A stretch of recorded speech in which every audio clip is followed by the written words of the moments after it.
اللهم إني أسألك علما نافعا.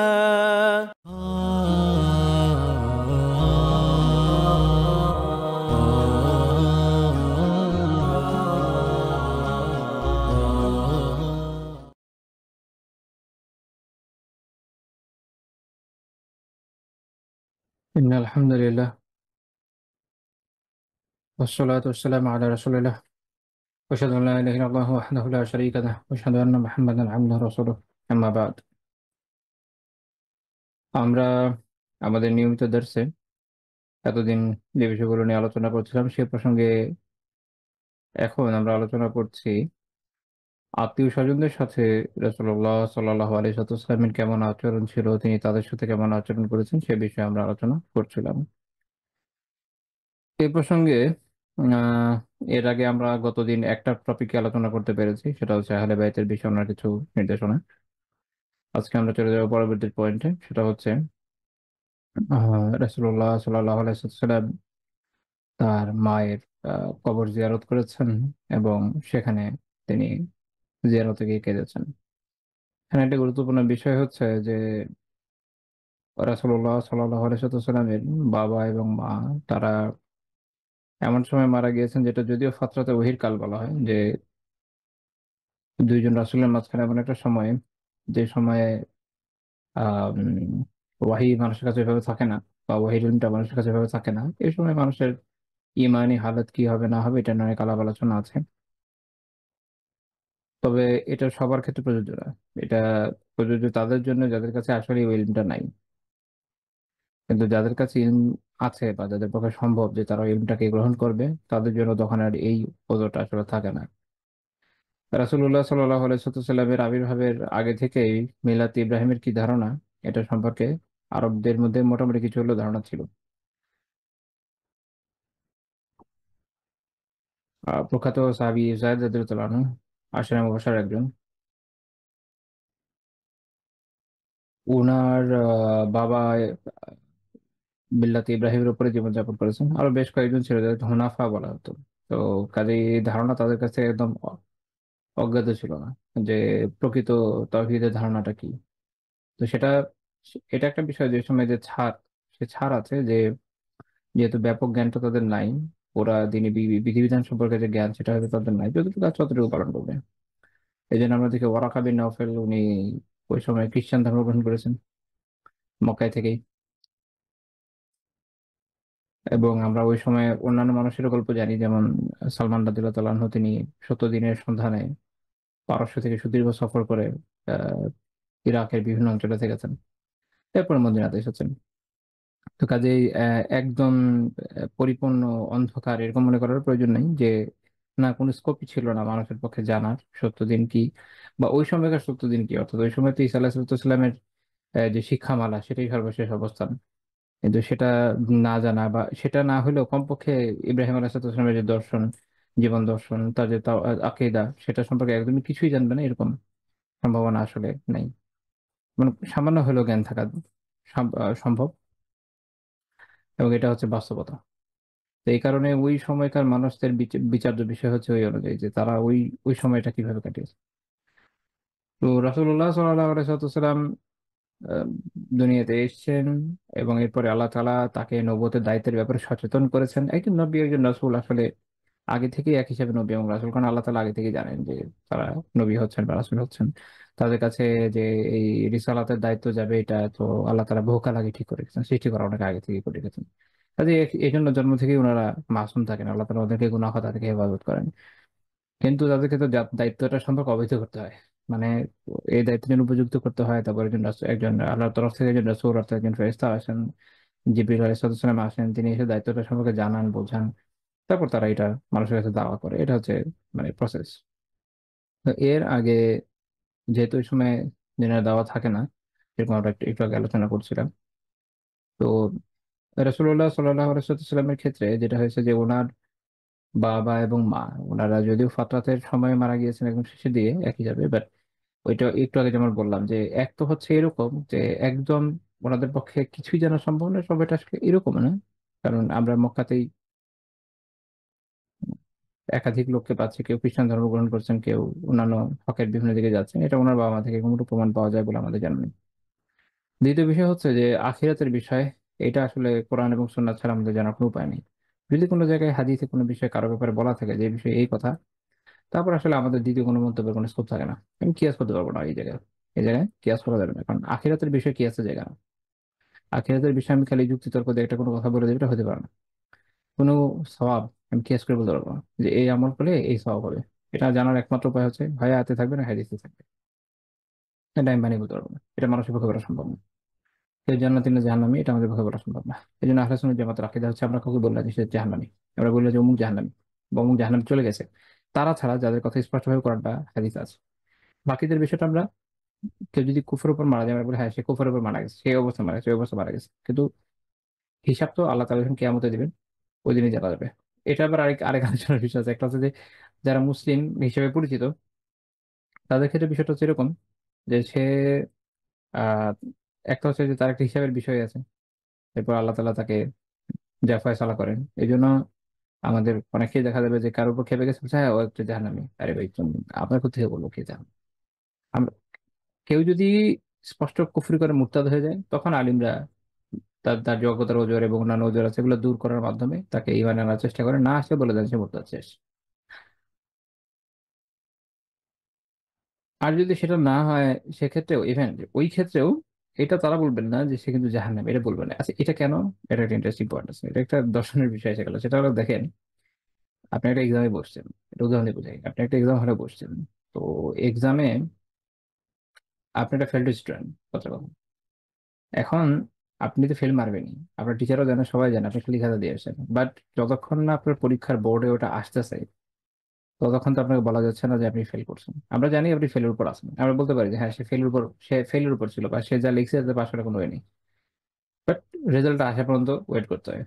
একই রকম ভাবে আপনি জানেন যে কেউ যখন অপরাধী হয় আদালতের একটা নিয়ম আছে, যত বড় অপরাধী হোক না কেন, আনটিল প্রুভেন গিলটি, যতক্ষণ না আদালতের রায় তাকে বলা হচ্ছে যে সে গিলটি, তার এখন তো তাকে গিলটি বলা যায় না। তার এখন তো সে হচ্ছে বিচার্য, সে বিচারিক প্রক্রিয়ার ভিতরে দিয়ে যাচ্ছে। এই হচ্ছে দর্শনের কথা। অর্থাৎ কেয়ামত কায়েম হবে, আল্লাহ তাআলা হিসাব নিকাশ করবেন, তারপরে কাউকে বলবেন যে সে জাহান্নামী, তো সে জাহান্নামে যাবে। আর কাউকে যে যে হয়তো জাহান্নামে দিচ্ছেন না, কাউকে কি করবেন জানা দিচ্ছেন, কেউ থাকবে আরাফে। ওকে, এখন যাদেরকে আল্লাহ তাআলা জাহান্নাম হিসেবে ডিসাইড করে দিবেন তখন হচ্ছে ওই ফাইনাল রেজাল্ট আসবে যে আচ্ছা সে এখন জাহান্নামী, অর্থাৎ রেজাল্ট আসা যাবে। কিন্তু তার আগ পর্যন্ত আমরা জানি যে অমুক কুফরের উপর আছে, বুঝে যাচ্ছে এই বিষয়ে, কিন্তু আমরা বলে দিই না। এটা হলো আহলে সুন্নাত জামাতের আকীদা যে আমরা আমাদের মুখে সংযত রাখি, আমরা এই কথাটা বলে দিই না।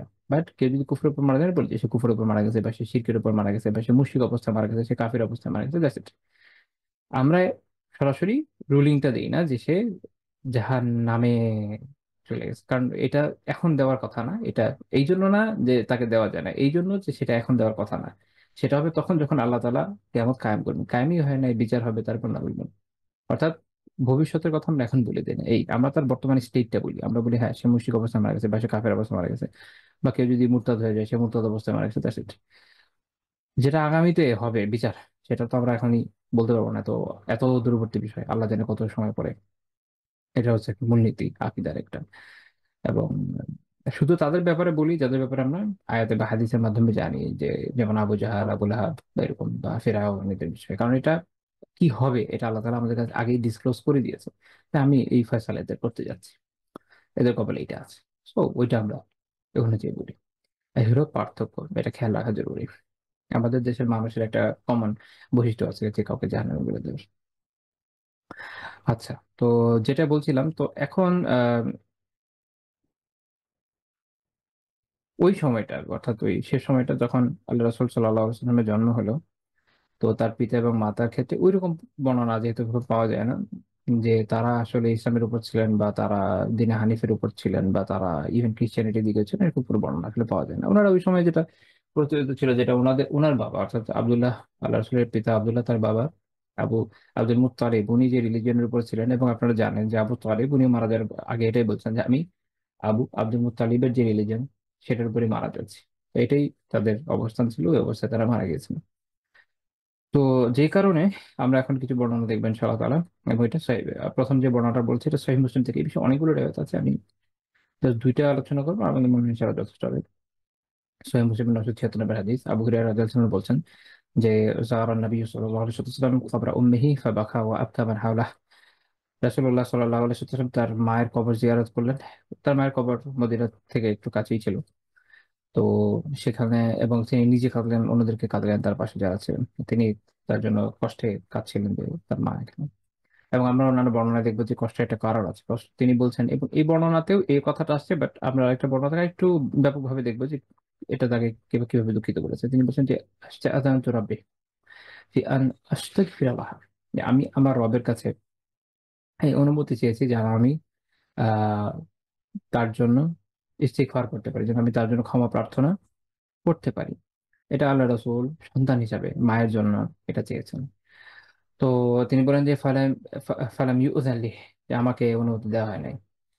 কারণ আমরা জানি যে এটা ইসলামে নিষিদ্ধ যে কেউ ইসলাম যে মুসলিম অবস্থায় মারা গেছে সে ছাড়া অন্য কারোর জন্য ইস্তিগফার করতে পারবে না, বা তাওবা করতে, তার জন্য ক্ষমা প্রার্থনা করতে পারবে না।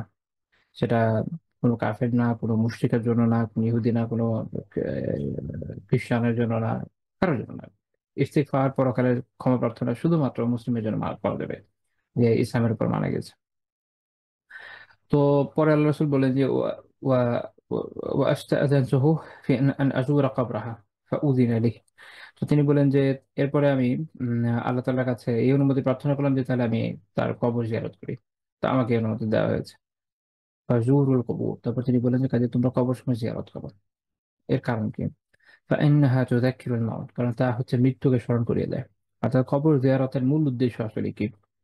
আমি এর আগে একটা দর্শে বলেছিলাম যে আমাদের ইসলামী বিশ্বাস এরকম না যে আম, কোনো কবরস্থানে গিয়ে কারো কবরের সামনে দাঁড়িয়ে তার আমরা ফুল দেওয়া লাগবে বা তার জন্য ওখানে মন্ত্র পাঠ করা লাগবে, এরকম কোনো বিশ্বাস আমাদের নাই। আমরা এটা বিলিভ করি যে যিনি মারা গিয়েছেন তার জন্য ইস্তিগফার এটা আমি দুনিয়া যে কোনো কোনো থেকে করতে পারি, তার জন্য সাদাকা পাঠানো দুনিয়া যে কোনো জায়গা থেকে করতে পারি, তার জন্য দোয়া করার জন্য যে কোনো জায়গা থেকে আমি করতে পারি, তার জন্য কোনো সাদাকা জারিয়ার মাধ্যম তৈরি করে দেওয়া, এটা আমি দুনিয়া যে কোনো জায়গায় করতে পারি। এটা আল্লাহ তাআলার অশেষ মেহরবানি, আলহামদুলিল্লাহ। না তো একজন মানুষ হয়তো তার আত্মীয় স্বজন যে কেউ হতে পারে, ধরেন বাংলাদেশে মারা গেছে আর সে আছে ধরেন অনেক দূরবর্তী জায়গা, আমরা চিন্তা করি ধরেন কেনাডাতে আছে। তো সেখান থেকে আহ, এই যে প্রত্যেকবার দোয়া করার জন্য যদি বাংলাদেশ আসা লাগতো, এটা অনেক কঠিন কাজ হতো। আল্লাহ তাআলা শুকরিয়া, আলহামদুলিল্লাহ আমাদের দিনের বিধান হচ্ছে এটা, যে যে কোনো জায়গায় কবর হোক না কেন, আহ, সেটা আসলে খুব বেশি গুরুত্বপূর্ণ বিষয় না। গুরুত্বপূর্ণ বিষয় হচ্ছে যে আমরা তার জন্য ইস্তিগফার করছি কিনা, ক্ষমা প্রার্থনা করছি কিনা, তার জন্য দোয়া করছি কিনা, তার জন্য সাদাকা করছি কিনা। আমাদের এই এই কাজগুলো আল্লাহ তাআলা তার জন্য তার জন্য উপকারের মাধ্যম বানাবেন, তার জন্য তার কাছে পৌঁছে দিবেন, তার আমার নামে যুক্ত করবেন, তার জন্য এর মাধ্যমে তার কষ্ট হয়তো কমিয়ে দিবেন। এরকম বিভিন্ন বেনিফিট আল্লাহ তাআলা দান করে থাকেন, আলহামদুলিল্লাহ। তো কাজেই আমাদের কবর জিয়ারতের উদ্দেশ্য এটা না যে তার কোনো বেনিফিট হয়ে যাবে, মুর্দার কোনো বেনিফিট হয়ে যাবে, এরকম না। এখানে আসলে জিয়ারতের মূল উদ্দেশ্য হচ্ছে, এটা যে হাদিস থেকে জানা যায়, সেটা হচ্ছে যে টুজাকিরুল মাউত, তা হচ্ছে আপনাকে মৃত্যুর কথা স্মরণ করে দেবে। খুব জরুরি বিষয় মৃত্যু। এমন একটা বিষয়, যেমন একটা হাদিস আপনারা জানেন, খুব কিছু হাদিস, যে তোমরা 7 বিনাশকারী মৃত্যুকে স্মরণ করো। মৃত্যু স্মরণ ছাড়া মানুষের অবস্থা হচ্ছে এরকম যে মানুষ তখন একদম, আপনি বলতে পারেন যে লাগাম ছাড়া ঘোড়ায় পরিণত হয়। সে যে কি করবে না করবে আমরা ঠিক ঠিকানা নেই।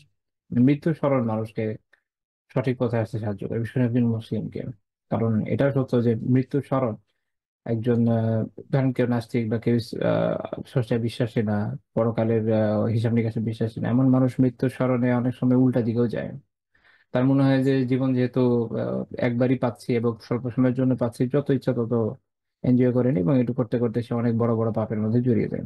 অন্যদিকে একজন মুসলিমের চিন্তা হয় এরকম যে জীবন আমাকে আল্লাহ তাআলা একবারই দিয়েছেন, কিয়ামত কিয়ামত কায়েম হবে এটা সত্য, পরকালের জীবন সত্য, এবং এই জীবন থেকে আমি পরের জীবনে যা নিয়ে যেতে পারবো সেটাই আমার পাথেয়। তো কাজে যখন আমি কবর জিয়ারত করবো বা কখনো কবর দেখবো, আমার মনে হবে যে হ্যাঁ আমি তো এই জায়গাতে খুব শীঘ্রই আবার এই জায়গাতে আমি আসতে চাচ্ছি। মানে অন্যরা তো আছেই, যারা কবরস্থানে আছে তারা তো আছেই, আমারও তো সিরিয়াল আসতে খুব বেশি দেরি নাই। যখন একজন মুমিন আসলে এই চিন্তাটা করে না, তো তখন দেখা যায় যে সে মানে জীবনের যে স্বরূপ এটা অনুধাবন করতে সক্ষম হয়, এবং পরকালের জন্য সে তখন চিন্তিত হয়।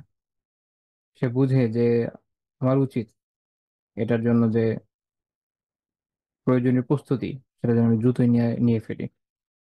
এবং আপনারা যদি আহ কবর জিয়ারত দোয়াগুলো পড়েন, এটার মধ্যে একটা কমন লাইন আছে, ওয়া ইন্না ইনশাআল্লাহু বিকুম লালাহিকুন, যে আমরা এবং আল্লাহ চাইলে খুব শীঘ্রই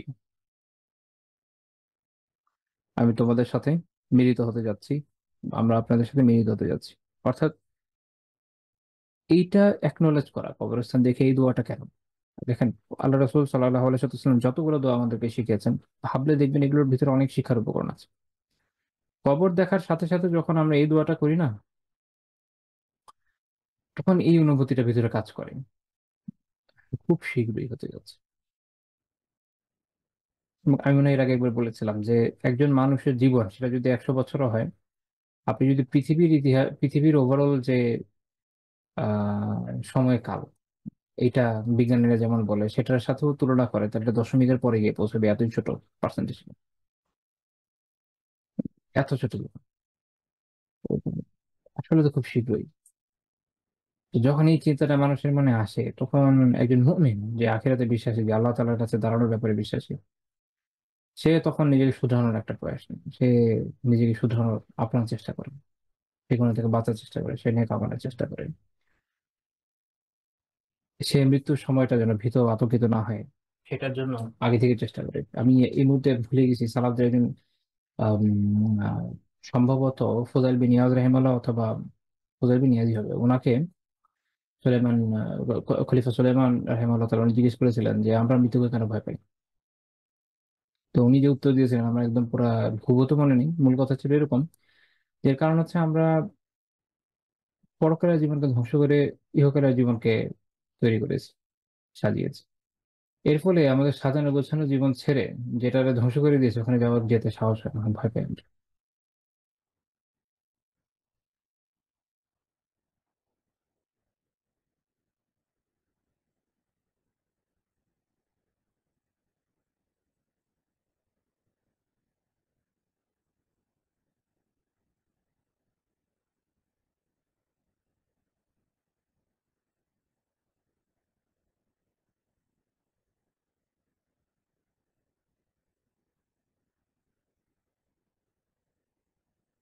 তো শোনার পরে খলিফা, তিনি সারা রাত কাবার চত্বরে কান্নাকাটি করেছেন। ঠিক বলেছেন।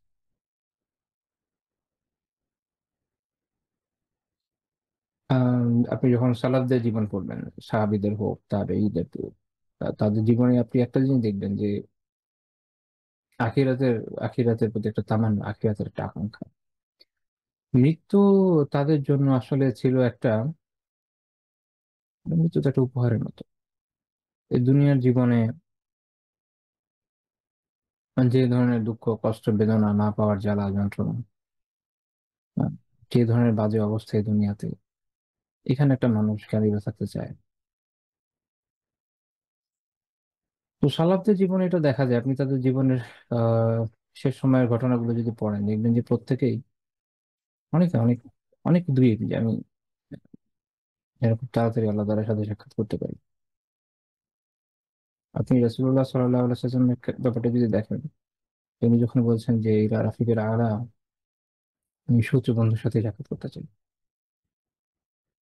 এখানেও সে প্রচন্ড আগ্রহটা কাজ করছে। আসলে এইটা আমরা নব্বইটা অনেক বড় দলিল, অনেক বড় দলিল। আপনি খেয়াল করে দেখেন, দুনিয়াবি হাইসিয়তে আপনি তো এই মুহূর্তে বাদশা হলেন, বিশাল বড় সাম্রাজ্য এখন আপনার সামনে। যে দুনিয়াবি ব্যক্তি, যে দুনিয়াবি বাদশা, সেই সময় আতঙ্কিত হবে, সে প্রচন্ড কষ্টের মধ্যে পড়বে যে আমার মাত্র বাদশাহিটা পাইলাম, এখনই চলে যাচ্ছে। আপনি দেখেন আল্লাহ রাসূল সাল্লাল্লাহু আলাইহি ওয়াসাল্লাম এই সময় উদ্গ্রীব এই দুনিয়াতে থাকার জন্য না, তিনি এই সময় উদ্গ্রীব আখিরাতে যাওয়ার জন্য। তিনি এই সময় উদ্গ্রীব আল্লাহ তাআলার কাছে যাওয়ার জন্য। আমি এটা বলি যে আমরা দুনিয়াতে বেঁচে থাকবো কেন? এই দুনিয়াতে বেঁচে থাকার জন্য না, আখিরাতে যাওয়ার জন্য। আখিরাতের পাথেয়টা গোছানোর জন্য, যে যেখানে গিয়ে থাকবো তার ব্যবস্থাটা এখান থেকে করে যাওয়ার জন্য। তো এটা আল্লাহ রাসূলের জীবনে আপনি দেখেন, আপনি এরপর সাহাবীদের দেখেন, তাবিঈদের দেখেন, তাদের মধ্যে এটা ছিল। তো ওনারা পরকালকে আসলে এভাবে সাজিয়েছেন যে উদ্গ্রীব ছিলেন যে আমি যেটা এত সুন্দর করে সাজিয়েছি এটা কেমন হয় আমি এটাকে দেখি। মানে বিষয়টা এভাবে ভাবেন না, আপনার আম, মনে করেন সারা জীবনে অর্জিত সম্পদ আপনি অনেক দূরে কোনো একটা দেশে ইনভেস্ট করেছেন, আপনি খুব সুন্দর ভিলা বানিয়েছেন, আপনার মন যেভাবে যেভাবে সাজিয়েছেন, খুব সুন্দর একটা আপনার স্টেট, সেখানে আপনি যাবেন থাকবেন। আপনার যখন অবসর হবে আপনার এখানে আর কোনো কাজ নেই, আপনি ওখানে চলে যাবেন। দেখি মানুষের তখন যে একটা প্রচন্ড আহ, অস্থিরতা কাজ করে, মনে হয় যে কবে যাবো, এবং দেখতে আকাঙ্ক্ষা থাকে যে ওটা কেমন। তো ওই চিন্তা যখন থাকে তখনই না মানুষ তার কাজের সময়টাও খুব দৃঢ়তার সাথে কাজ করবে, যেন ওই শেষ সময়টা সুন্দরভাবে ওখানে কাটাতে পারে এবং ওভাবে সে সেটাকে সাজাতে পারে, সেই চেষ্টাও তো সে করবে। তো ওনাদের জীবন এরকম ছিল, এই জন্য ওনারা আখিরাত নিয়ে ভয় পান, জিহাদে গেছেন, মরতে ভয় পান নাই। জিহাদ ছাড়া অন্যান্য সময় দেখেন না সেখানেও তাদের এই অবস্থায়, ওনারা তখনও এরকম না যে মরতে ভয় পাচ্ছে না। কয়েকজন সালাফদের থেকে এরকম বর্ণনা আছে যে তারা হয়তো মারা যাবার সময় কাঁদছেন, এই এই দুঃখে না যে আমি মারা যাচ্ছি। আবু দারদার রাদিয়াল্লাহু জন্য বর্ণনা আছে যে উনি উনি আফসোস করেছেন যে সেই দীর্ঘ শীতের রাতগুলো, যে রাতগুলোতে লম্বা কিয়াম করা যেত, অনেক দীর্ঘ সালাত আদায় করা যেত, সে রাতগুলো হারায় যায়। তিনি আফসোস করেছেন সেই প্রচন্ড গরমের দীর্ঘ দিনগুলো নিয়ে, যে সময়গুলোতে লম্বা সময় সিয়াম পালন করা যেত। আফসোস, শীতের দীর্ঘ রাত আমাদের সলাতের জন্য টানে না, আমাদের কষ্ট হয়। গ্রীষ্মের দীর্ঘ দিন, সেটা আমাদের সিয়ামের জন্য কাঁদায় না, টানে না, আমাদের হচ্ছে উল্টা। আমরা অনেক সময় চিন্তা করি যে আচ্ছা শীতকাল যখন আসছে, ছোট ছোট দিন আছে, এখন এই সিয়াম গুলো পালন করি, গরমে পড়তে পারবো না, এই মানসিকতাটা খারাপ। হ্যাঁ, আপনি আপনাকে ট্রেন করেন ছোট ছোট দিনই নফল সিয়াম দ্বারা, কিন্তু এরপরে ট্রেন করে করে গরমের দিনের সিয়াম গুলোকে অনুভব করতে হবে। শীতের দীর্ঘ রাতগুলোতে নিজেকে ব্যায়ামের জন্য প্রস্তুত করেন, অনেক লম্বা সময়, ঘুম থেকে উঠেও আলহামদুলিল্লাহ তাহাজ্জুদ পড়া যায়। এরপরে এটাতে এটাতে যদি নিজেকে ট্রেন করা যায় তাহলে আশা আছে যে গরমের দিনগুলো যখন রাত ছোট তখন ইনশাআল্লাহ তাআলা 2 রাকাত হলেও কপালে জুটে যাবে। তো এটা হচ্ছে আমাদের জীবন দর্শন, কবর জিয়ারতের। আমরা আখিরাতে স্মরণ করি, মৃত্যুকে স্মরণ করি, আসছে, শীঘ্রই আসবে। একটা একটা করে দিন যাচ্ছে, আমরা এগিয়ে যাচ্ছি। বিশেষ করে মানুষের জীবনের একটা গুরুত্বপূর্ণ দিক হচ্ছে কি, এরকম একটা উদাহরণ অনেকে দেন যে মানুষের জীবনটা বরফের মতো, গলতে গলতে শেষ হয়ে যায়, অর্থাৎ আমাদের বয়স এক হিসেবে বাড়ে না, উল্টা কমে, যা হায়াত ছিল কমতে থাকে। সত্য। এই বরফের সাথে চিন্তা করে দেখেন যে বরফ যখন প্রথম গলা শুরু করে তখন খুব আস্তে আস্তে গলে, কিন্তু শেষের দিকে অত্যন্ত দ্রুত গলে। মানুষের জীবন অনেকটা এরকম, বয়সের শেষের দিকটা খুব দ্রুত চলে যাবে। এখনই সময় যখন আলহামদুলিল্লাহ কিছু হলো কাজে লাগানো যায়। আচ্ছা, চলুন ওই আলোচনা আবার ফেরত আসি যেখান থেকে আমরা এখানে চলে এসেছিলাম। ইমাম বাইহাকী রাহিমাহুল্লাহ তাআলা তার কিতাব দালাইলুন নবুওয়াতে এই বর্ণনাটা উল্লেখ করেছেন। আহ, সেটা বর্ণনা করেছেন হচ্ছে বুরায়দা রাদিয়াল্লাহু তাআলা আনহু সনদে। আগেরটা আমরা বললাম আবু হুরায়রা রাদিয়াল্লাহু তাআলা আনহু সনদে। বুরায়দা রাদিয়াল্লাহু তাআলা বলছেন যে রাসূলুল্লাহ সাল্লাল্লাহু আলাইহি ওয়াসাল্লাম একবার এক কবরের পাশে এসে বসলেন। ওয়াজালাসান নাসু হাওলাহু কাসীর, ওনার আশেপাশে অনেক মানুষ, তারাও বসলো। তিনি ওখানে বসে বসে মাথা দুলাচ্ছিলেন। ফাজাআলা ইউহাররিকু রাসাহু কাল মুখাতিব, যেন তিনি কারোর সাথে কথা বলছেন এইভাবে, মাথা মানে কারো কথা শুনছেন বলছেন এইভাবে, কারণ ওনার কাছে ওহী আসতো। উনি, এটা হচ্ছে ওই সময় যখন তিনি আল্লাহ তাআলার কাছে অনুমতি প্রার্থনা করেছিলেন তার মায়ের জন্য, যে ক্ষমা প্রার্থনা করি, সুম্মা বাকা, এরপর তিনি কেঁদে দিলেন। তখন ওমর রাদিয়াল্লাহু তাআলা তার কাছে গিয়ে জিজ্ঞেস করলেন, মা ইউবকিকা ইয়া রাসূলুল্লাহ, হে আল্লাহর রাসূল আপনাকে কিসে কাঁদালো, কেন কাঁদলেন? তিনি বললেন যে হাযা কবর আমিনা বিনতি ওয়াহাব, এটা আমিনা বিনতি ওয়াহাবের কবর, অর্থাৎ তার মায়ের কবর। তো এখান থেকে বোঝা গেল যে বাবা মার এভাবে নাম নেওয়া যায়।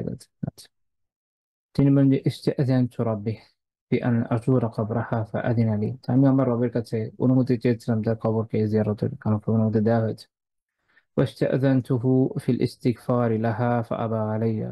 আমি তার জন্য ক্ষমা প্রার্থনার অনুমতি চেয়েছিলাম, কিন্তু আমার কাছে এটা নাকচ করে দেওয়া হয়েছে।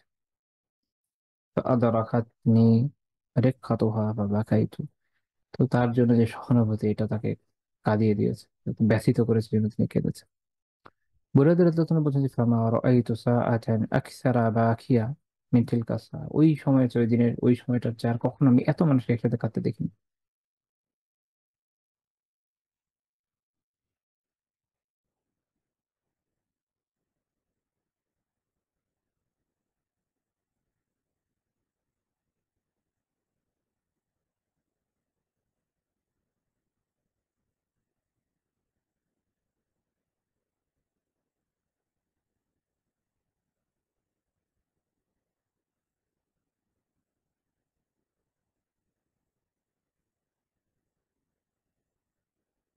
फिर আল্লাহ শুধু দুঃখে আমরাও কাঁদি।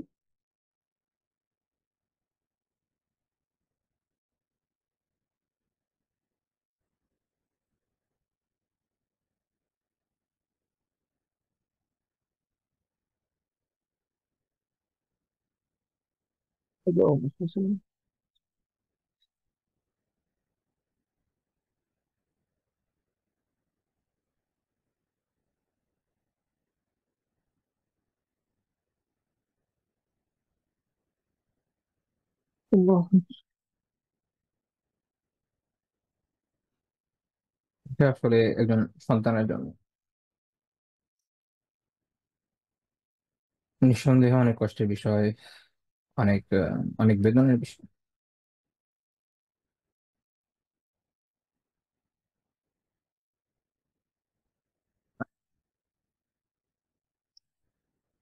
বিশেষ করে যিনি সারা মানব জাতির কাছে, এমনকি জিন জাতির কাছে আল্লাহ তাআলার হিদায়াতের বাণী নিয়ে এসেছেন,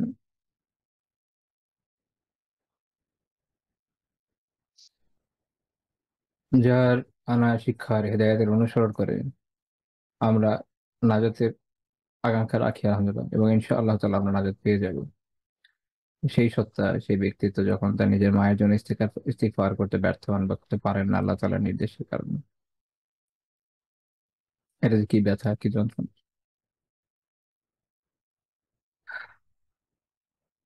এই কারণে তার আশেপাশে সব সাহাবীরা কেঁদেছেন।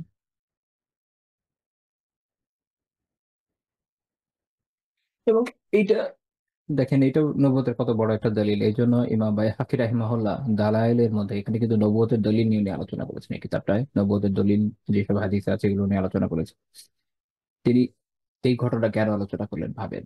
এর কারণ হচ্ছে এটা, যে তিনি যদি আলিয়াউযুবিল্লাহ তিনি যদি মিথ্যা হতেন, অবশ্যই নিজের মাকে সবার আগে বলতেন না যে আমি এরকম, আমার মা এরকম। এবং যারা বিভিন্ন ধরনের চিন্তাধারা লালন করে এরা অনেকে এটা মানতে পারে নাই, এবং এটা যদি জাল হাদিস বানিয়েছে প্রমাণ করার জন্য যে ওনার বাবা মা পুনরায় ইসলাম গ্রহণ করেছেন। শিয়ারা তারা কোনোভাবে মানতে পারে নাই যে আবু তালিব, কিভাবে সম্ভব যে আবু তালিব ইসলামের উপর মারা যান নাই। তারা প্রুফ করার জন্য বিভিন্ন যুক্তি তর্ক অবতারণা করে, কিন্তু এইখানে এটা যুক্তি তর্কের জায়গা না, এটা আত্মসমর্পণের জায়গা। আল্লাহ রাসূল আত্মসমর্পণ করেছেন, আমরা আত্মসমর্পণ করি। আমাদের আবেগের উপর আল্লাহ তাআলার আদেশ শিরোধার্য। লা ইলাহা ইল্লাল্লাহ। আমরা আল্লাহ তাআলার ইবাদত করি আর কারণে। লা ইলাহা। তো আমাদের জীবন এখান থেকে শিক্ষা নেওয়া উচিত যে দেখেন, আমাদের অনেকের হয়তো বাবা মা সেভাবে দিন না, আহ, যতদিন বেঁচে আছে ততদিনই সুযোগ যে তাদেরকে আমরা যেন দিনের পথে নিয়ে আসি। মারা যাওয়ার পর কান্নাকাটি করে তো লাভ নেই। বরং বেঁচে থাকলে যতটুকু সম্ভব উত্তম ভাবে, উত্তম নাসিহার মাধ্যমে সুন্দরভাবে বোঝায় যদি তাদেরকে দিনের দিকে নিয়ে আসতে পেরেছে, আলহামদুলিল্লাহ, আল্লাহ শুকরিয়া। যে হাদিসটা উল্লেখ করলাম, শেখ জিয়া আজমি রাহিমাহুল্লাহ তাআলা জামিউল কামিল ফিল হাদিস সহিহ শামিলে এটার সনদকে সহিহ বলেছেন। তো এখান থেকে অনেকগুলো শিক্ষার বিষয় আছে। ইমাম নাওয়াবী রাহিমাহুল্লাহ তাআলা তার সহিহ মুসলিমের ব্যাখ্যায় বলছেন যে ফিহি জাওয়াজু জিয়ারাতিল মুশরিকিনা ফিল হায়াহ ওয়া কুবুরিহিম বা'দাল ওয়াফা। এখানে উনি খুব গুরুত্বপূর্ণ একটা মাসআলা বলেছেন যে মুশরিকদেরকে তাদের জীবদ্দশায় যেমন জিয়ারত করা দেখতে যাওয়া বৈধ, তেমনি মৃত্যুর পরও তাদের কবর যদি কেউ জিয়ারত করে এটা বৈধ হবে, এটা অবৈধ না। কারণ ওই যে আবার কবর জিয়ারত আমাদের জন্য কোনো ইবাদতের জায়গা না। আর কবর জিয়ারতে গিয়ে আমরা কি করি না, এই হাদিস এখান থেকেও এটা একটা দলিল পাচ্ছেন যেটা আসলে দোয়ার জায়গা স্পেসিফিকলি না, দোয়া তো আল্লাহর কাছে যে কোনো জায়গায় করা যায়। এবং কবরস্থানে গিয়ে অনেক সময় দোয়া মানুষকে বিভিন্ন দিকে বিপথে চালিত করে, তা আমরা ওই আলোচনায় গেলাম না। তো যখন যদি কেউ যেমন কোনো কারো এরকম খ্রিস্টান ফ্রেন্ড আছে মারা গেছে, জীবদ্দশায় তাকে হেদায়েতের জন্য দাওয়া দেওয়ার এটা সর্বোত্তম। ব্যর্থ হলেন, মারা গেল, এর মানে এই না যে আপনি তার কবরে গিয়ে তার জন্য কোনো দোয়া করতে পারবেন, সেটা না। কারণ কবরে যাওয়ার মূল উদ্দেশ্য হচ্ছে যেটা আখিরাতের সবার স্মরণ করে দেয়, আখিরাতের কথা স্মরণ করে দেয়। তো আপনি কোনো একটা সিমেট্রির পাশ দিয়ে যাচ্ছেন, সেখানে সিমেট্রি আপনি দেখলেন, দেখে ওখানে দাঁড়ালেন, আপনি যেটা জায়েজ, আপনি আখিরাতে স্মরণ করেন।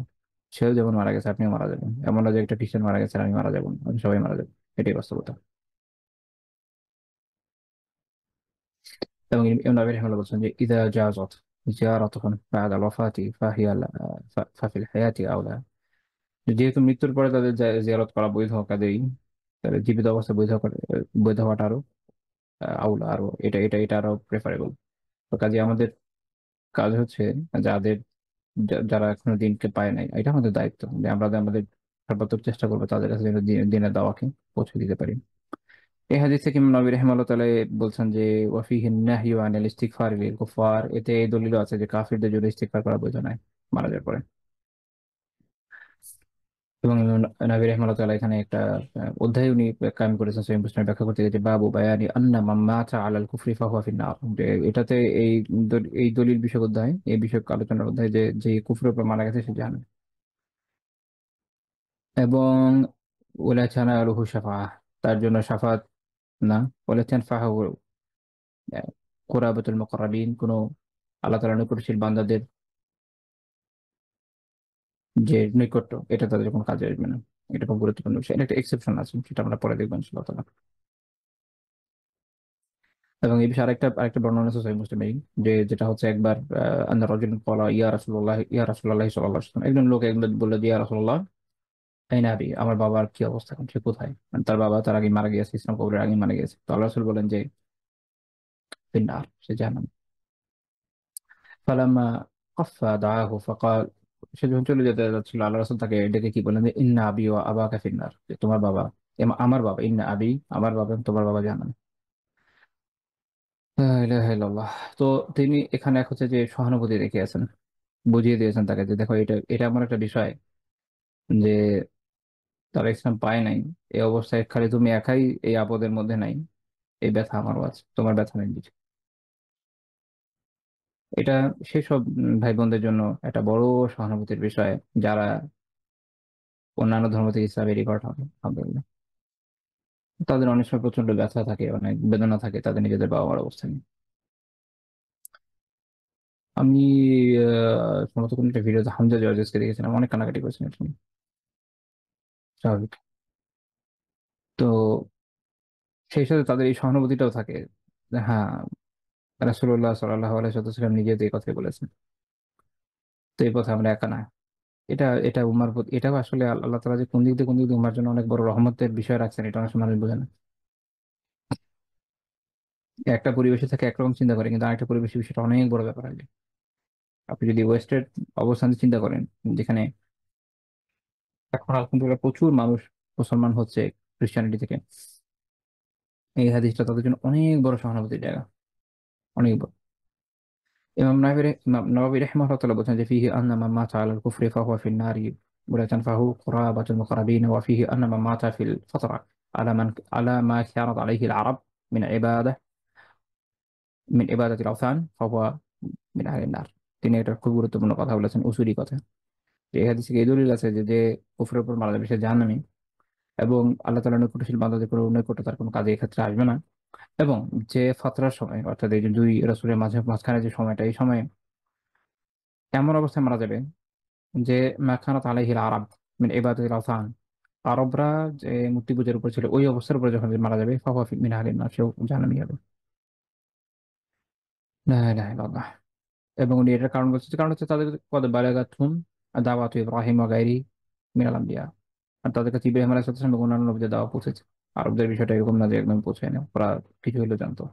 আচ্ছা, তো এখানে আসলে আমার আরো উচিত আলোচনার ওভাবে ইয়ে নাই, বাট দুইটা পয়েন্ট জাস্ট এখন ইয়ের জন্য, নলেজের জন্য বলে রাখা। যেমন যখন তিনি বলছেন যে ফালামি আযালি, আমাকে অনুমতি দেওয়া হয়নি, ইমাম নবী রাহিমাহুল্লাহ যেমন বলেছেন, এরকম ইমাম আজিমাবাদী রাহিমাহুল্লাহ তাআলা আউনুল মাবুদে বলছেন যে লিআন্নাহা কাফিরা ওয়াল ইস্তিগফার লিল কাফিরিন লা ইয়াজুজ, কেননা তিনি ছিলেন কাফির এবং কাফিরদের জন্য ইস্তিগফার জায়েজ নেই। আবু হানিফা রাহিমাহুল্লাহ তাআলা এই বিষয়ে দালি ইয়ানি আকীদা সম্পর্কে আলোচনা করতে ইমাম আলী কারি রাহিমাহুল্লাহ তাআলা উল্লেখ করেছেন ওনার কিতাবে, যে এই বিষয়ে আলী কারি রাহিমাহুল্লাহ একটা আল কিতাবই আছে। তো আবু হানিফা রাহিমাহুল্লাহ তাআলা বলছেন যে ওয়ালিদা রাসূলিল ওয়ালিদা রাসূলিল্লাহি সাল্লাল্লাহু আলাইহি ওয়াসাল্লাম মাতা আলাল কুফর, আল্লাহ রাসূল সাল্লাল্লাহু আলাইহি ওয়াসাল্লামের পিতামাতা তারা কুফরের উপরে মারা গেছে। আবু হানিফা রাহিমাহুল্লাহ তাআলা থেকে এটা বক্তব্য বর্ণিত আছে।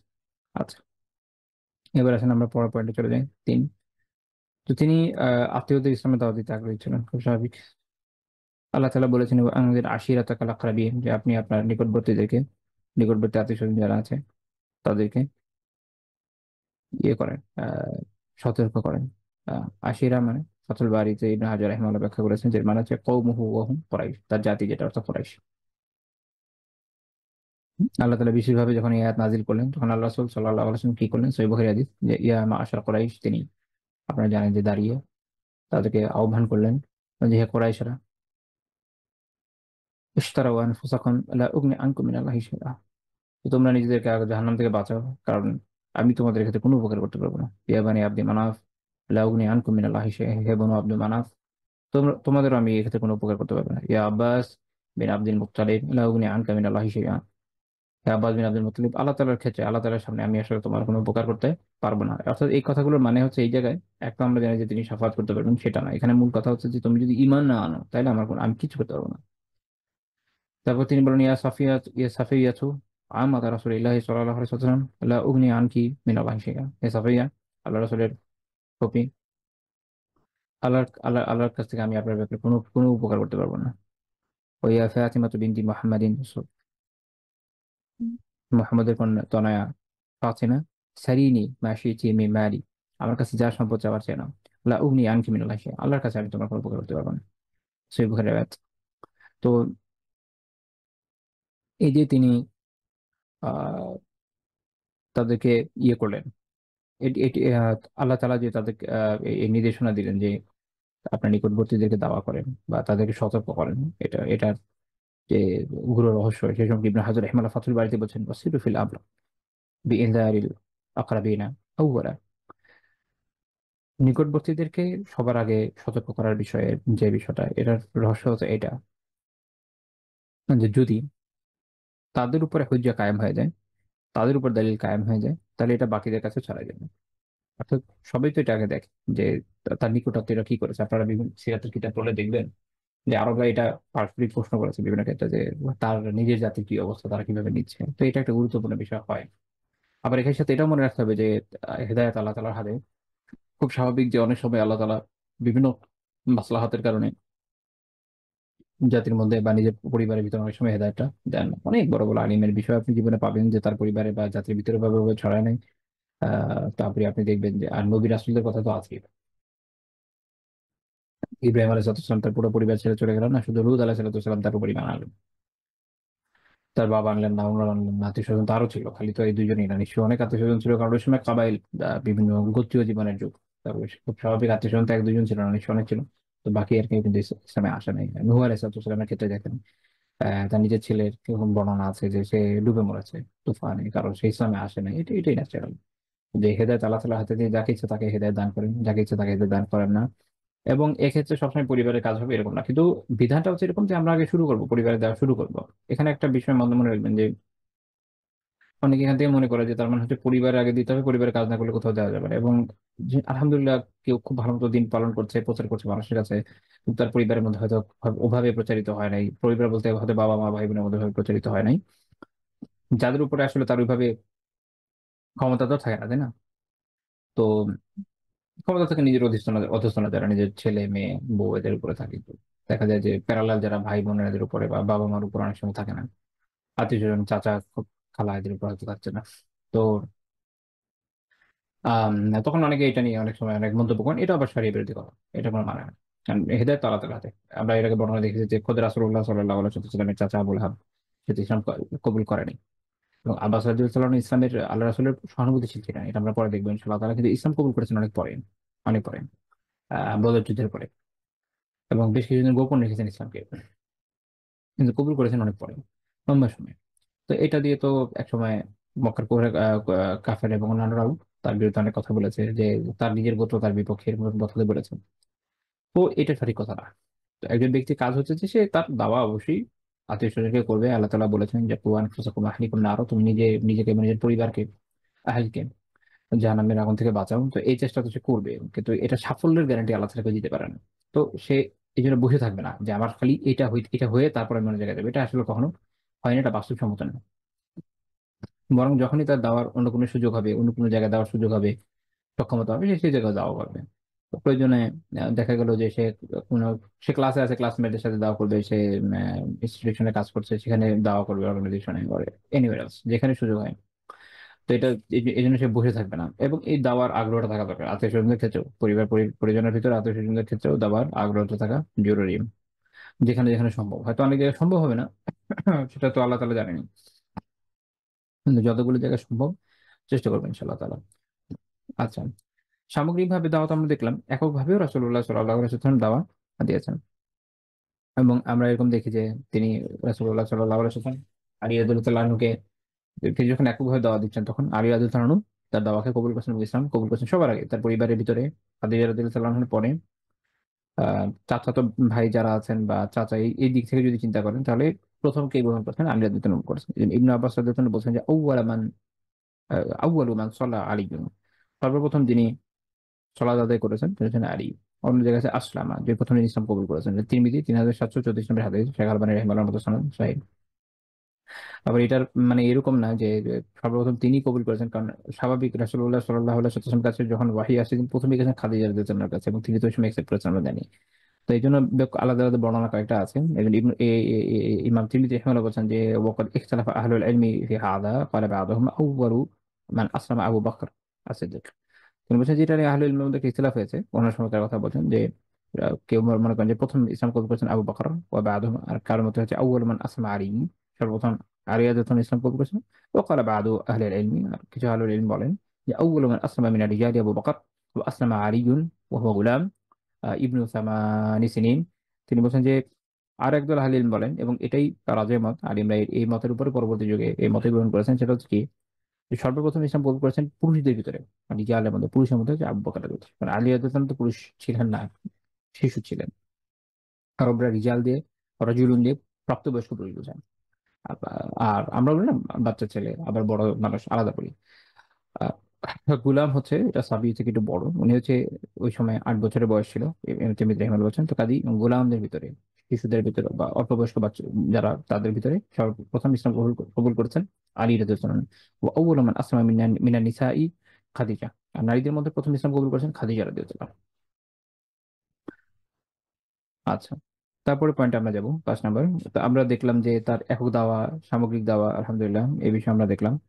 আহ এরপরে পয়েন্ট হচ্ছে বিশেষ করে আবু তালিবের বিষয়ে। আপনারা জানেন যে তিনি যতদিন জীবিত ছিলেন সর্বাত্মক চেষ্টা করেছেন যেন রাসূলুল্লাহ সাল্লাল্লাহু আলাইহি ওয়াসাল্লামকে সাহায্য করতে পারেন সত্যিতে, কিন্তু তিনি ইসলাম কবুল করতে আগ্রহী ছিলেন না। অর্থাৎ তিনি ইসলামের জন্য সহায়ক শক্তি ছিলেন, কিন্তু ইসলামকে কবুল করতে আগ্রহী ছিলেন না। তো এই জন্য সহিহ বুখারীর 3884 নম্বর হাদিস, যে আবু তালিব লাম্মা হাদারাতুল ওয়াফা, যখন আবু তালিবের মৃত্যুর সময় চলে আসলো তখন রাসূলুল্লাহ সাল্লাল্লাহু আলাইহি ওয়াসাল্লাম তার কাছে গেলেন। যদি আমার কথা একটু জড়িয়ে যাচ্ছে, আইন্দাহু আবু জাহল, তখন তার কাছে ছিল আবু জাহল। মানে আবু জাহলের সময় বসাই ছিল, দেখেন শয়তানের ইস্যুটা। শয়তান কিন্তু সবসময় রেডি, হ্যাঁ, শয়তানি করার জন্য শয়তান সবসময় রেডি। এবং এখান থেকে এটা শিক্ষা নেন যে কেউ যখন মারা যায় আশেপাশে বদমাশ টাইপের লোকজন রাখতে হয় না, কারণ তারা ওই জায়গাতেও একটা উত্তম পরিবেশকে নষ্ট করে ফেলে। এখনকার সময়ে তো বিভিন্ন সময়ে জানাজাতে গিয়ে অনেক প্যাথেটিক অভিজ্ঞতা আমার হয়েছে। আমি দেখেছি যে মানুষ গেম খেলে, বাচ্চারা, হাসি ঠাট্টা তো আছেই, মানে এখানে কোনো সিরিয়াসনেস নেই মানুষের ভিতরে। একটা মানুষ মারা গিয়েছে, কদিন পরে তুমি মারা যেতে পারো, ইভেন ওই জায়গায় মরে যেতে পারো, হুনস। লা ইলাহা ইল্লাল্লাহ। কিন্তু মানুষের মধ্যে ওই সিরিয়াসনেসটা নেই। তো এইভাবে দেখা যায় যে যারা ভালো না তারা যখন এইসব জায়গায় থাকে পরিবেশ নষ্ট করে। তো তিনি কি বলে যায়, হ্যাঁ আমার চাচা, কুল লা ইলাহা ইল্লাল্লাহ কালিমাতান উহাজ্জু লাকা বিহা ইনদাল্লাহ, যে আপনি আমার জন্য একটা কালিমা বলেন লা ইলাহা ইল্লাল্লাহ, আমি এই জন্য আল্লাহ আল্লাহ তাআলার কাছে আপনার ব্যাপারে এই বিষয়টা নিয়ে আলোচনা করবো, সুপারিশ করবো। তো তখন আবু জাহল কি এবং আব্দুল্লাহ বিন আবি উমাইয়া ওই জায়গায় ছিল, তারা কি বললো যে আবু তালেব, আবু তালেব কি বলেছে দেখেন, তেরগাবু আম মিল্লাতি আব্দুল মুত্তালিব, আব্দুল মুত্তালিবের যে মিল্লাত সেটা থেকে সরে যেতে চাও। এটা আপনি একটু আগে আলোচনা করেছেন, আপনি শুরুতে আসতে আসছেন যে এটা তাদের তাদের ধারণা ছিল যে আচ্ছা, এটা হচ্ছে আমার আমার বাপ দাদার ধর্ম, এই হিসাবে দাদার ধর্ম বাপের ধর্ম এইভাবে আর কি। আব্দুল মুত্তালিবের যে মিল্লাত এটা থেকে সরে যেতে চাও। তো বর্ণনাকারী বলছেন যে ফালা মিয়াজা আলা ইউকাল্লিমানে, এরা বলতেই থাকলে এই কথা, একদম একদম একদম বলেই যাচ্ছে বলেই যাচ্ছে। ইসলামে যেমন একটা বিধান আছে না, যে কেউ যখন মারা যাচ্ছে আপনি তালকিন করবেন, তালকিন করবেন মানে আশেপাশে বসে লা ইলাহা ইল্লাল্লাহ মুহাম্মাদুর রাসূলুল্লাহ বলতে থাকেন, তাকে বলবেন না যে আপনি বলেন, কারণ অনেক অড রিয়াকশন হয় অনেক সময় মানুষের, সে শুনে শুনে আলাদা তথ্য দিলে সে নিজে বলবে। এরা এই কাজটা করতে থাকলো উল্টা দিকে, শয়তানের দিক থেকে। বর্ণনাকারী বলছেন যে হাত্তা ক্বালা আখিরা শাইইন কাল্লামাহুম বিহ আলা মিল্লাতি আব্দুল মুত্তালিব আলাইহি ওয়াসাল্লাম। এক পর্যায়ে আব্দুল মুত্তালিব যখন মারা গেলেন শেষ সময় তার কথা এটাই হলো যে আব্দুল মুত্তালিবের মিল্লাতে বললাম আলাইহি।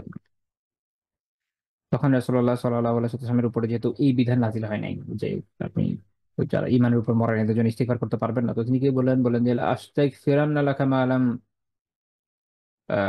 উনহা আনহু, তো আমাকে যতক্ষণ এই বিষয়ে নিষেধ করা হচ্ছে আমি আপনার জন্য ইস্তিগফার করতে থাকবো, যেহেতু তখন পর্যন্ত বিধান নাযিল হয় নাই, ইসলাম তো ধীরে ধীরে ধীরে ধীরে পূর্ণতা পেয়েছে। তখন আল্লাহ তাআলা এই আয়াত নাযিল করেন, মা কানা লিন-নাবিয়্যি ওয়াল্লাযীনা আমানু, এটা কোনো নবীর জন্য বৈধ নয়, কোনো ঈমানদারের জন্য বৈধ নয়, কাজে আমাদের জন্য বৈধ নয় কি আইয়াস্তাগফিরু লিল মুশরিকিন, মুশরিকদের জন্য ক্ষমা প্রার্থনা করা, ওলাও কানু উলি কুরবা, যদিও সে খুব নৈকট্য ভাজন কি হোক না কেন, যত নৈকট্য ভাজন আত্মীয় হোক না কেন, বৈধ না। তাই এটা খুব বোঝার বিষয় যে তাহলে ঈমান ছাড়া যখন মারা যাচ্ছে আর ইস্তিগফারের বৈধতা থাকে না। এবং আল্লাহ রাসূলকে সান্ত্বনা দিয়ে আল্লাহ তাআলা বলেন যে ইন্নাকা লা তাহদি মান আহবাবতা, আপনি তাকে যাকে চান যাকে পছন্দ করেন তাকে হেদায়েত দিতে পারবেন, এই তো আল্লাহ তাআলার হাতে, তিনি যাকে ইচ্ছা তাকে। তো এটা সহিহ বুখারীর riwayat আমরা দেখলাম। এবং সহিহ মুসনাদ আহমদের একটা বর্ণনা আছে ৯,৬১০ নম্বরের বর্ণনা, সেখানে আরেকটা বর্ণনা আছে, সেখানে আবু তালিব এরকম বলেছেন যে লাউলা আন তুআয়্যিরানি কুরাইশ ইয়াকুলুন ইন্নামা হামালাহু আলা যালিকাল জাযা লা আখরারতু বিহা আইনাক। তো তিনি বলছিলেন ওই সময় যে যদি কোরাইশ আমাকে না বলতো যে আমাকে মৃত্যু ভয় পেয়ে বসছে এজন্য আমি ইসলাম কবুল করে নিয়েছি, তাহলে আমি এই সময় তোমার মনকে ঠান্ডা করার জন্য এটা বলে দিতাম, যেহেতু তার ইসলামের উপর বিশ্বাস নাই। অ্যাকচুয়ালি তার চিন্তা ছিল অনেকটা এরকম যে বলে দিলেই তো হয়, কিন্তু আবার চিন্তা করেছেন যে আমি যদি এই অবস্থায় মারা যাই, এখন আমি এটাকে স্বীকার করে নিয়ে মরে যাই ইসলামকে, তাহলে কোরাইশরা বলবে যে সে মরার ভয়ে ইসলামের দিকে চলে আসছে। আমাদের দেশে অনেক মানুষ আছে না, সারা জীবন অনেক বদমাইশি করে একদম শেষ সময় এসে খুব দিনদার হয়ে যায়। বাকি তারপরও হেদায়েত আসে, খারাপ না আলহামদুলিল্লাহ, যদি আসলে আর্থিক ভাবে আসে। আর যদি সারা জীবনই শয়তানি চিন্তা করে থেকে থাকে যে আমি সারা জীবন শয়তানি করবো, সে জীবনে কি এটা করবো, তাহলে তো আল্লাহ তাআলার সাথে ধোঁকা হবে কোনো স্থানে। তো এটা এই বর্ণনা যেটা বললাম এটা এটার সনদ ইমাম মুসলিম রাহিমাহুল্লাহ শর্ত অনুযায়ী সহিহ বলেছেন শুআয়ব রাহিমাহুল্লাহ। আচ্ছা, কিন্তু এখানে আমি বলেছিলাম যে কাফের মুশরিকদের জন্য ইস্তিগফারের তো সুযোগ নাই, বাট একটা এক্সেপশনাল কেস আছে, সেটা হচ্ছে যে আবু তালেবের জন্য রাসূলুল্লাহ সাল্লাল্লাহু আলাইহি ওয়াসাল্লামের একটা খাস বিশেষায়িত শাফাআত আছে, যেটা উনি আর কারোর জন্য করেন নাই, ইভেন ওনার বাবা মার জন্য করেছেন আমার কোনো বর্ণনা নেই। এবং এটা অন্য আর কারোর জন্য গ্রহণযোগ্য না, মানে ওনার কেউ করতে পারবে না, শুধু ওনার জন্য এটা আছে, কারণ এটা হাদিস থেকে আমরা জানি যে উনি করেছেন। তো সহিহ বুখারী এবং মুসলিমের দুটো আলাদা আলাদা বর্ণনা বলবো। সহিহ বুখারীর বর্ণনাটা হচ্ছে এরকম, আব্বাস বিন আব্দুল মুত্তালিব রাদিয়াল্লাহু তাআলা আনহু বলেন নবী সাল্লাল্লাহু আলাইহি ওয়াসাল্লামকে যে মা আগানাইতা আন আম্মিক ফা ইন্নাহু কানা ইয়াহুতুকা ওয়া ইয়াগতাবুকা, আপনার চাচার জন্য আপনি কি করবেন, তিনি তো আপনাকে এরকম ঘিরে রাখতেন, আপনার জন্য লাগান্বিত হতেন, মানে তিনি আপনাকে প্রোটেকশন দিতেন। আল্লাহ রাসূল বললেন যে হুয়া ফি দহদহিম মিন নার, এটা হচ্ছে জাহান্নামের একদম নিম্ন ভাগে আছে, মানে নিম্ন নিম্ন সাজার স্তরে আছে নাকি, বা অগভীর স্থানে আছে। গভীরে না, অগভীর, জাহান্নাম হলো অনেক গভীর, তো সবচেয়ে অগভীর স্থানে আছে। ওয়ালাউলা আনা, যদি আমি না থাকতাম লাকানা ফিদ দারকিল আসফালি মিনান নার, তাহলে উনি জাহান্নামের সর্বনিম্ন স্তরে যেত। অর্থাৎ তার শিরক মাফ হয় নাই, এমন না যে উনি জান্নাতি, না। কিন্তু যেহেতু ইসলামের জন্য অনেক খেদমত একরকম করেছেন এবং রাসূলুল্লাহ সাল্লাল্লাহু আলাইহি ওয়াসাল্লামের জন্য অনেক খেদমত করেছেন, তাকে প্রোটেকশন দিয়ে গেছেন সারা জীবন। এবং বিশেষ করে দেখেন, একটা সময় আপনারা জানেন যে রীতিমতো আটক ছিলেন পুরো গোত্র সহ, এরকম সিচুয়েশনে গিয়েছেন। এটার জন্য আল্লাহ তাআলা তার জন্য এটা আসান করেছেন যে জাহান্নামের সবচেয়ে নিম্ন সাজার জায়গায় রেখেছেন। এবং অন্য হাদিস আছে, ওটা ইবনে আব্বাস রাদিয়াল্লাহু তাআলা বর্ণনা, যে আল্লাহ রাসূল বলছেন যে যে আহওয়ানু আহলিন নার আযাবান আবু তালিব, জাহান্নামীদের মধ্যে সবচেয়ে কম আযাব পাবে হচ্ছে কি, আবু তালিব। সেটা কি পরিমাণ বুঝেন, সেটা কি পরিমাণ সবচেয়ে কম? ওয়া হুয়া মুনতাইলুম বিনালাইন ইয়াগলি মিনহা দিমাগু, তাকে এমন দুইটা আগুনের নাল, চটি জুতা বানানো হবে, যে তার মাথা থেকে মগজ যেটা এটা ফুটতে থাকবে, আলগা হতে পারে। এটা সহিহ মুসলিম বর্ণনা। তা আমাদের এটা খেয়াল রাখা জরুরি যে এত ছোট সাজার যদি এই অবস্থা হয়, তো বড় সাজার বুঝেন কি অবস্থা। আল্লাহ তালা আমাদের হেফাজত করেন জাহান্নাম থেকে, জান্নাতি হওয়ার তৌফিক দান করেন, জান্নাতি জীবন যাপন তৌফিক দান করেন। আল্লাহ তালা যেভাবে পছন্দ করছে ওই জন্য আমরা জীবন যাপন করতে পারি হেদায়েতের উপরে, সে তৌফিক দান করেন। আচ্ছা, এরপরে 7 নম্বর পয়েন্ট হচ্ছে তিনি, তো এখানে আমাদের একটা বোঝার বিষয় যে আলহামদুলিল্লাহ আমাদের যারা আত্মীয় স্বজন ইমানের উপরে মারা যাচ্ছে আল্লাহর রহমতে, আমাদের তাহলে তাদের জন্য কিছু কর্তব্য আছে। আমাদের উচিত তাদের জন্য দোয়া করা, তাদের জন্য সাদাকা করা, তাদেরকে ভুলে না যাওয়া, মনে রাখা। আমরা তো অনেক সময় দেখা যায় যাদের জন্য মরে গেলে আর খেয়াল রাখি না। এটা এটা সঠিক নয়, বরং আমাদের উচিত তাদের এই হকটাকে রক্ষা করা, তাদের জন্য দোয়া খায়ের করা সবসময়, ইনশাআল্লাহ তাআলা। এটা আমাদের খেয়াল রাখা উচিত যথাসম্ভব।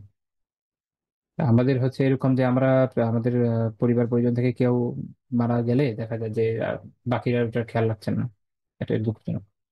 একদিন তো আমাদের মধ্যে, তো আমরা এই দুনিয়াতে যত মানুষের জন্য দোয়া করবো, হয়তো বা হতে পারে যে আল্লাহ তাআলা সন্তুষ্ট করে যে আমাদের জন্য দোয়া করার ব্যবস্থা করে দেবেন। আচ্ছা, 7 নম্বর পয়েন্ট হচ্ছে তিনি আত্মীয়দের উপযুক্ত প্রশংসা করতেন, তাদের হক এবং মর্যাদার কথা স্বীকার করতেন। এটা খুব গুরুত্বপূর্ণ একটা ব্যাপার যে আত্মীয়দের যদি আপনার প্রশংসা করার মতো বিষয় থেকে করা উচিত। সত্য কথা বলার কোনো দোষ নেই। এবং যারা উত্তম মানুষ তাদের হক তাদের মর্যাদার কথা স্বীকার করা উচিত। আমাদের মধ্যে তো এক ধরনের জেলাসি থাকে, এক ধরনের পারস্পরিক সংঘাত থাকে, ফলে অপরের এই যে ইয়েটা আমরা স্বীকার করতে চাই না। আল্লাহ রাসূল এই ধরনের বৈশিষ্ট্য ছিল না, তিনি এই ক্ষেত্রে উত্তম চরিত্র অধিকারী ছিলেন সাল্লাল্লাহু আলাইহি ওয়াসাল্লাম। ইমাম তিরমিজি রাহিমাহুল্লাহ একটা হাদিস বর্ণনা করেছেন আল মুত্তারি বিন আবি ওয়াদাআ থেকে রাদিয়াল্লাহু তাআলা, তিনি বলছেন যে আল আব্বাস ইলা রাসূলিল্লাহি সাল্লাল্লাহু আলাইহি ওয়াসাল্লাম কাআন্নাহু সামিআ শাইআ। আব্বাস রাদিয়াল্লাহু তাআলা একবার আল্লাহ রাসূলের কাছে আসেন, যেন উনি কিছু একটা শুনেছেন। আসেন রাদিয়াল্লাহু মোল্লা আলী কাদের রহমানের ব্যাখ্যা করছেন যে রাগান্বিত হয়ে আসছেন আসলে। কেন? কারণ তিনি কোনো ধরনের তার তার যে তাদের যে বংশধারা, তাদের যে আভিজাত্য, এটা নিয়ে কোনো নিন্দা কথা কাফের মুশরিকদের থেকে শুনে থাকবেন, এই কারণে তিনি আল্লাহ রাসূলের কাছে আসছেন এই বিষয়টা বলার জন্য। তখন আল্লাহ রাসূল সাল্লাল্লাহু আলাইহি ওয়াসাল্লাম মিম্বারে উঠে গেলেন। কারণ আপনারা জানেন যে ওই সময় মুনাফিকরা তখনও ছিল এবং তারা বিভিন্ন ক্ষেত্রে মুসলিমদের কষ্ট দিত, তো স্বাভাবিক তারা এই ধরনের কোনো দুষ্টামি করে থাকবে। তো আল্লাহ রাসূল মেম্বারে উঠে এইভাবে বিভিন্ন ঘটনার সাপেক্ষে যখন আমাদের তিনি বিভিন্ন ইলম দিয়েছেন, আলহামদুলিল্লাহ ফলে আমরা জানতে পেরেছি আল্লাহ শুকরিয়া। তিনি কি বলছেন না, তিনি জিজ্ঞেস করছেন আমি কে। এটা হচ্ছে একটা জিজ্ঞেস করার ধরন যেন অন্যরা এটা বলে। তারা বলে যে আনতা রাসূলুল্লাহি আলাইহিস সালাম, যে আপনার উপর সালাম বর্ষিত হোক, আপনি আল্লাহ রাসূল। তো তিনি বলেন যে আনা মুহাম্মাদ ইবনু আবদুল্লাহ বিন আব্দুল মুত্তালিব। তিনি তার পুরো নসব বর্ণনা করেছেন, বংশধারা। আমি মুহাম্মদ, আব্দুল্লাহর পুত্র, তিনি আব্দুল মুত্তালিবের পুত্র। অর্থাৎ তিনি এটা কেন বললেন, কারণ এটা হচ্ছে আরবদের কাছে মারুফ, আরবদের কাছে প্রসিদ্ধ, পরিচিত। হ্যাঁ, হ্যাঁ।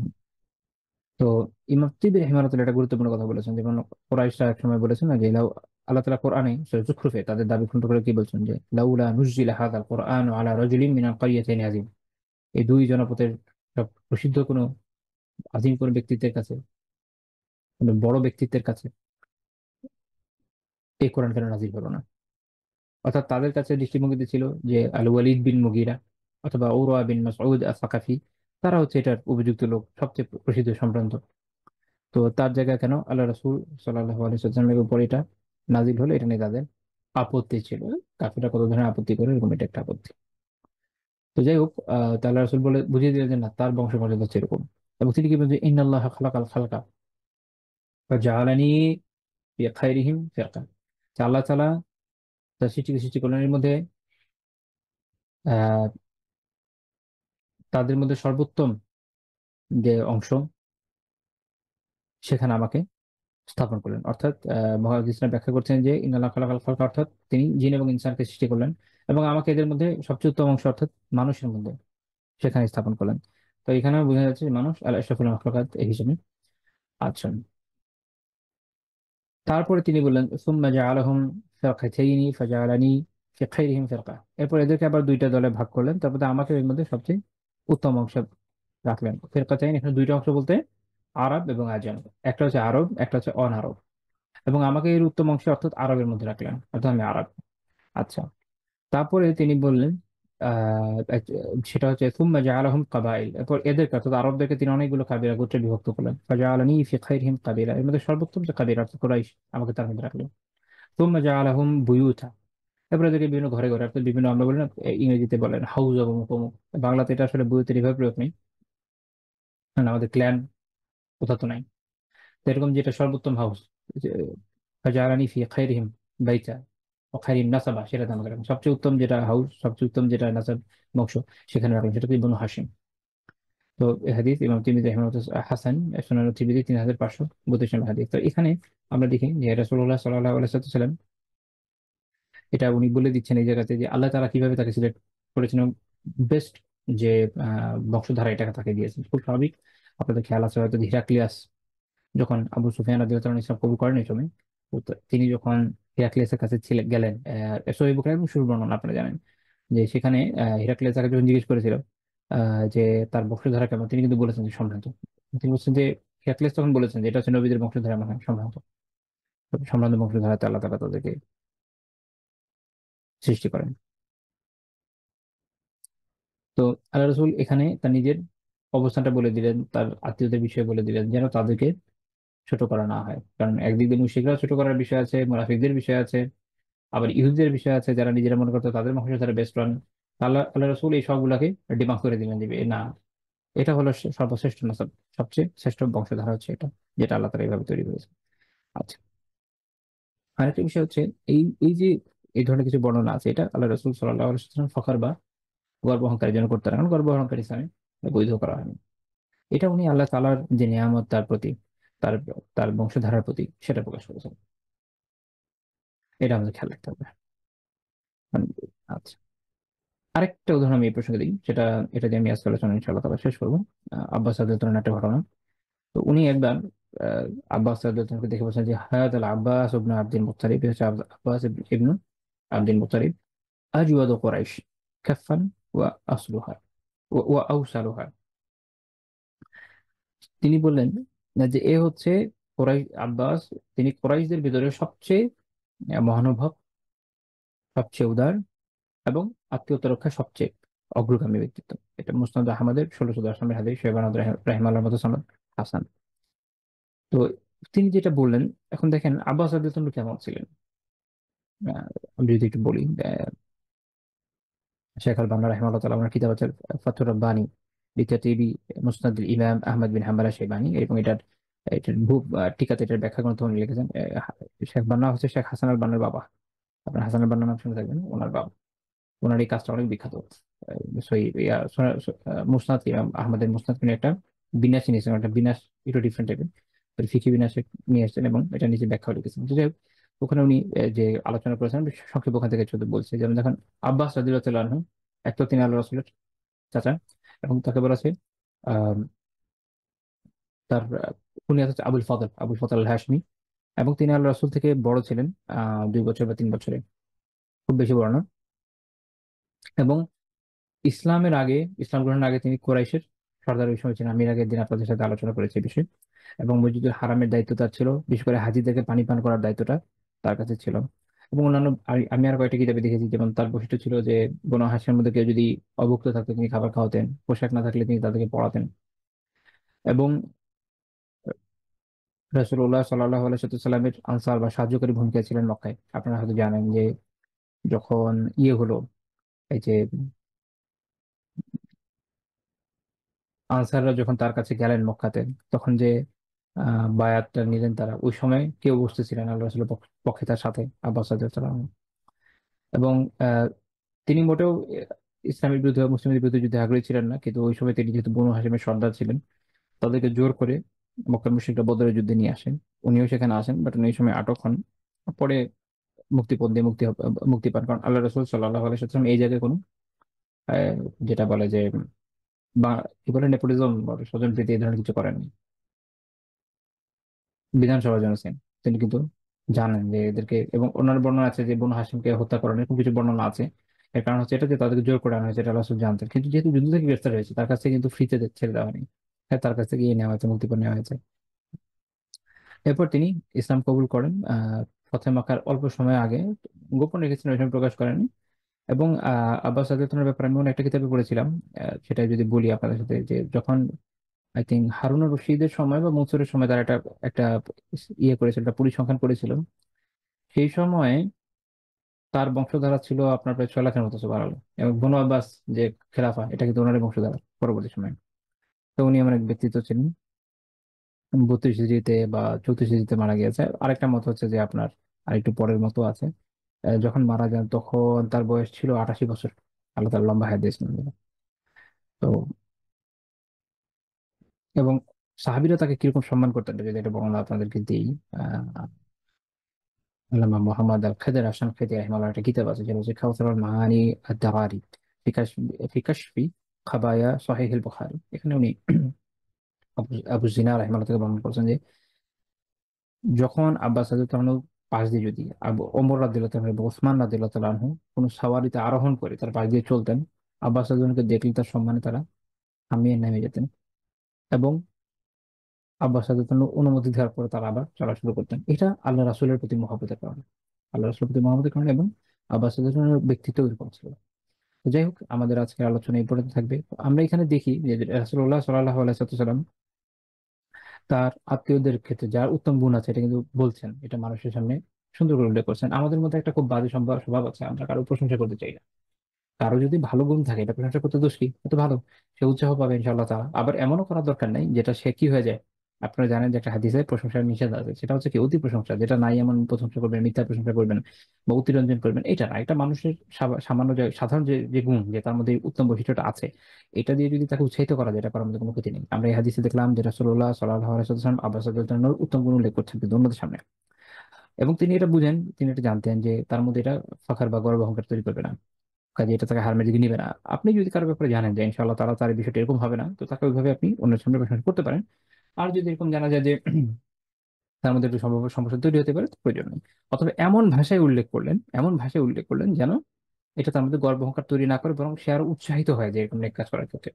তো এইটা জীবনের প্রত্যেকটা ক্ষেত্রে কার্যকর। আপনি যদি আপনি অফিসে আছেন, আপনি হয়তো বস, আপনার অধস্তনদের ব্যাপারে, আপনার কলেজের ব্যাপারে আলোচনা করলেন, আপনি বাসায় বাচ্চাদের ব্যাপারে আলোচনা করলেন, আত্মীয় স্বজনের ক্ষেত্রে, সব জায়গায় কিন্তু এটা প্রায়োগিক। অনেক ক্ষেত্রে যেটা হয় যে আমরা অনেক সময় একটা হাদিস পড়ি, তো পড়ার পর আমাদের মনে হয়ে যাচ্ছে প্রশংসা একদমই করা যাবে না, করবো না প্রশংসা।